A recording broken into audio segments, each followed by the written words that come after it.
जब भी प्रेम की बात आती है तो श्री कृष्ण राधा के प्रेम की मिसाल सबसे पहले आती है। राधा श्री कृष्ण के प्रेम को जीवात्मा और परमात्मा का मिलन कहा जाता है।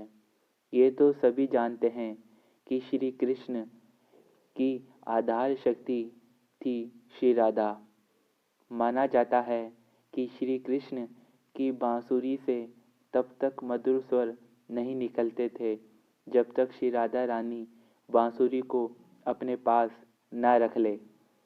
कथा के अनुसार जब श्री कृष्ण कंस वध के लिए राधा को छोड़कर वृंदावन से चले गए तब राधा की जिंदगी ने एक अलग ही मोड़ ले लिया और उनका विवाह हो गया। लेकिन वह श्री कृष्ण के विरह में जीती और मरती रही, लेकिन राधा ने अपना व्यवहारिक जीवन ईमानदारी से निभाया। उधर श्री कृष्ण का विवाह भी देवी रुक्मणी से हो चुका था। कई हजार वर्ष बीत जाने के बाद जब राधा रानी ने सभी सांसारिक कर्तव्यों का निर्वाह कर लिया तब और श्री कृष्ण भी धर्म की स्थापना कर चुके थे, तब राधा रानी कृष्ण से मिलने द्वारका पहुंची थी। जब कृष्ण ने राधा को द्वारका में देखा तो उन्हें देखते ही रह गए। राधा के अनुरोध पर श्री कृष्ण ने उन्हें महल में सेविका के पद पर नियुक्त किया। राधा द्वारिका में महल से जुड़े कार्य को देखती और अपने प्रियतम के दर्शन भी करती, लेकिन राधा का मन अब द्वारका में अशांत हो गया था और सोचा वह द्वारका से दूर जाकर श्री कृष्ण से आत्मिक संबंध स्थापित करेगी। इसलिए वह द्वारका छोड़ पास के जंगल में रहने लगी। धीरे धीरे समय बीता और राधा बहुत कमजोर होने लगी।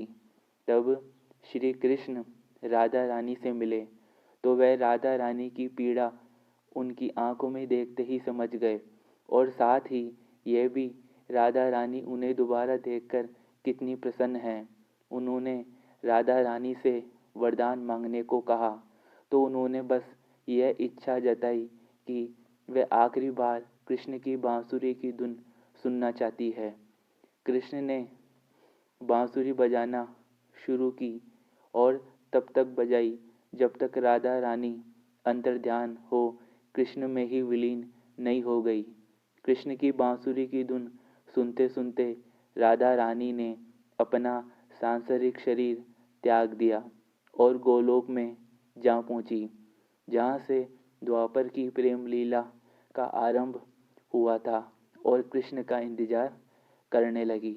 माना जाता है कि जब राधा रानी सांसारिकता का दूर अपने दिव्य रूप में गोलोक धाम में स्थित हुई तब कृष्ण ने उस स्थान पर अपनी बांसुरी तोड़ दी और दो टुकड़े कर उसे फेंक दिया।